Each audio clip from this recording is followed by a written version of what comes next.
Assalamualaikum warahmatullahi wabarakatuh. Selamat pagi sobatku, sobat Arso Jamur dimanapun sobatku berada. Salam perjamuran. Pada kesempatan kali ini saya akan coba berbagi atau lebih tepatnya sharing secara visual maupun narasi terkait bagaimana persiapan untuk inokulasi F2. Dimulai dari pertama sekali, sobatku bisa lihat visualnya di situ.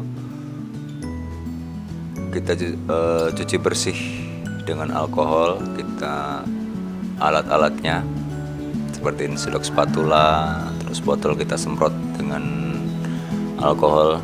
Alkoholnya 70%. Lalu kita siapkan kapas dan kita semprot alkohol, kita seka bagian dalam tutup botol agar nanti tujuannya botol tersebut tidak ada kontaminannya, mulut botol tersebut tidak ada kontaminannya ketika memang saat bibit dikeluarkan itu kondisi mulut botol sudah steril. Setelah itu kita siapkan penyangga untuk sendok spatulanya agar tidak bersentuhan dengan lantai walaupun itu lantai sudah bersih.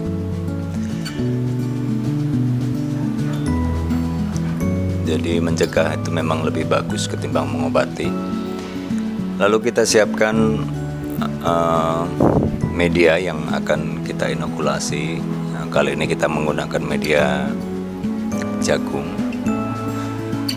Jadi sobatku bisa perhatikan di sini, kami setiap inokulasi 15 botol. Lalu kita semprot lantai laminar atau alat kerja kita dengan alkohol 70%, gunanya untuk menaruh kapas ketika kapas penutup botol ketika kita membuka kapas dari botol tersebut, agar kapas tersebut dipastikan ditaruh di tempat yang steril.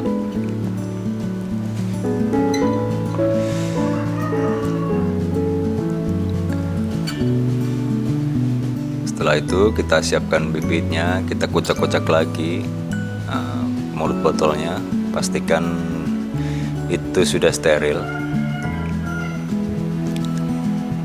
Setelah itu sobat bisa perhatikan di sini kita masukkan botol perlahan-lahan.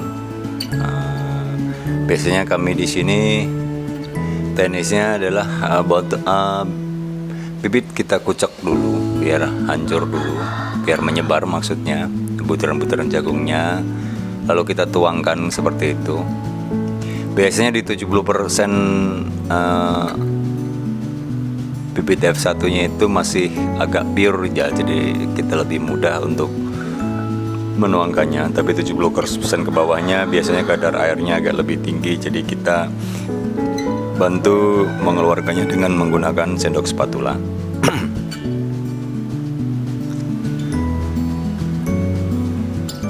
Langkah kehati-hatian dan SOP persiapan menjadi faktor terpenting keberhasilan, menjadi salah satu faktor penting keberhasilan inokulasi kita kali ini, selain dari faktor penyiapan media. Nah, bisa kita pahami bahwasanya faktor penyebab kegagalan itu adalah 70%-nya disebabkan oleh faktor internal. Faktor internal media itu seperti apa? Sesuatu yang ada di dalam botol yang nantinya tempat hidup dan tumbuh kembangnya miselium kita. Contohnya seperti botolnya sendiri, dalaman botolnya sendiri kita mencucinya harus ekstra bersih, artinya perlahan dicuci bersih, direndam dengan menggunakan sabun atau sejenisnya. Direndam menggunakan sabun atau sejenisnya, terus kita cuci dalamnya sampai benar-benar kotoran itu semuanya, pastikan semuanya terkeluarkan. Lalu kita bilas dengan menggunakan air bersih 2 kali. Jadi itu langkah proteksi yang benar gitu artinya. Lalu keringkan di sinar matahari agar botol tersebut memang ketika kita pakai untuk wadah jagung atau butiran-butiran atau media itu dalam kondisi kering. Setelah itu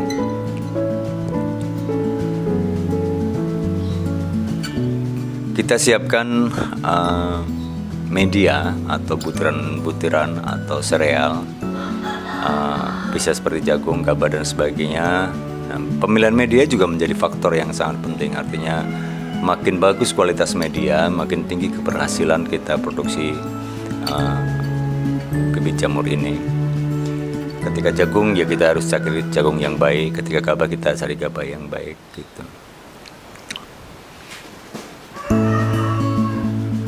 Nah, selain dari faktor botol dan jagung, kita juga ada kapas penyumbatnya itu. Pastikan kapas penyumbatnya itu juga kita sterilkan dulu sebelum kita menggunakan kapas untuk penyumbat. Biasanya kebiasaan kami di sini kapas tersebut disterilkan dengan backlog. Artinya kita bungkus dengan karung atau plastik, kita sterilkan backlog untuk menjadi penyumbat kapas. Nah, faktor rentan selanjutnya adalah inokulan atau bibit induknya atau bibit F1-nya. Nah, pastikan bibit F1 itu tersedia dengan baik ketika kita membeli dari produsen yang baik, yang jelas, baik jenisnya, baik kualitasnya dan sebagainya. Jadi yang lebih terpercayalah gitu intinya. Nah, selain dari botol, jagung, bibit, dan sebagainya, ada sendok spatula. Sendok spatula nanti fungsinya seperti yang sobatku lihat sekarang ini. Jadi itu dipastikan juga harus bersih. Selain itu, persiapan bahan bakunya ketika semuanya sudah dikerjakan dengan baik, sterilisasinya jelas harus ikutin standarnya. Masing-masing petani mungkin punya kebiasaan yang berbeda karena tergantung alatnya, besarnya alatnya, terus alat pendukungnya dan sebagainya. Jadi pada prinsipnya bibit ini disterilkan di suhu 121 derajat, ditahan selama 30 menit. Jadi tergantung alatnya ya. Ketika sobatku pakai drum disesuaikan saja. Ketika memang drum itu suhunya hanya mencapai 90, ya di kukusnya agak lebih lama, di sterilisasinya mungkin sekitar 4 atau 5 jam di suhu tersebut agar memang bibit itu atau media tetap dalam kondisi steril. Nah, seketika sobatku menggunakan autoklaf yang kecil yang di bawah 100 kapasitasnya, itu apinya pun harus dikecilkan karena memang kadang-kadang pencapaian suhu 121 derajat di dalam kondisi singkat itu tidak cukup waktu untuk untuk mencapai suhu segitu di dalam botol.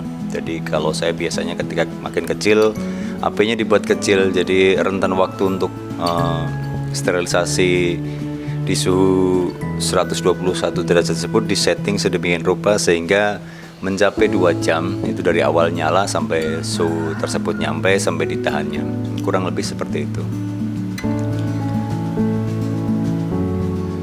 Nah, langkah untuk proteksi itu emang harus terus kita lakukan saat kita mau mengerjakan inokulasi. Ketika kita ragu misalkan saat menggunakan tangan kita atau lantai kita atau stick atau sendok spatula kita langsung secara otomatis dibiasakan disemprot dengan alkohol 70%. Kita misalkan tangan kita tersentuh apapun, misalkan kita lagi menggaruk kepala karena saat kita inokulasi gatel di rambut, terus saat sendok kita bersentuhan dengan bodi atau lantai dan sebagainya, itu secara refleks saja dibiasakan langsung semprot dengan alkohol.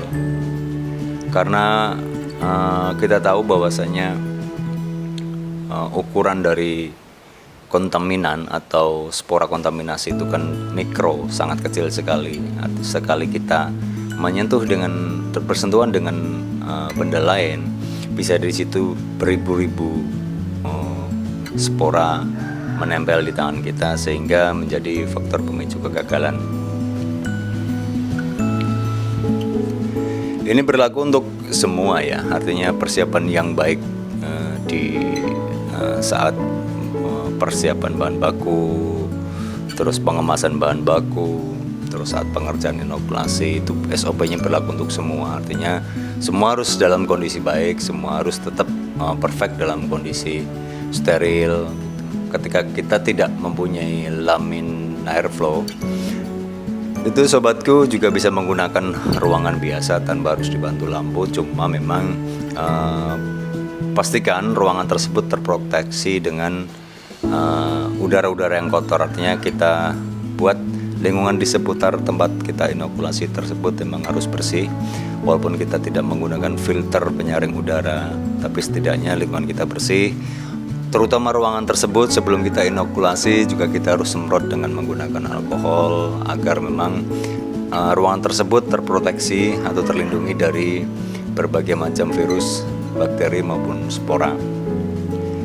Kita bisa, ya kebetulan saya punya autoclave, punya laminar ini, makanya saya kasih contohnya di laminar. Nanti insya Allah di satu kesempatan saya akan buat konten yang kita inokulasinya di ruangan biasa atau di dalam kamar atau ruang tamu dan sebagainya, tanpa harus menggunakan lampu. Cuma biasanya saya mengerjakan pekerjaan itu hanya di sekitar saung. Nah, setelah selesai, ketika bibit kita masih kurang, masih sisa atau memang habis, pokoknya ini setiap selesai pekerjaan, pastikan alat tersebut disuci hamakan kembali, tetap dalam kondisi steril. Botol ketika masih ada sisanya juga sama, habis pekerjaan inokulasi kita sterilkan di situ. Terus tempat juga harus kita sterilkan ulang, jadi dalam kondisi kosong selesai pekerjaan itu tempat tetap harus dalam kondisi steril agar tidak menjadi pemicu tumbuh kembangnya bakteri dan kontaminan.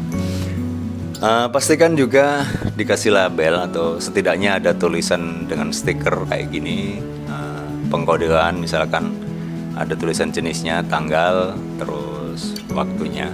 F2 misalkan jenis HU atau jenis Florida, kita tempel di situ agar kita bisa merencanakan siklus ini kita mau tanam apa. Demikian video kali ini, mudah-mudahan bermanfaat. Saya akhiri.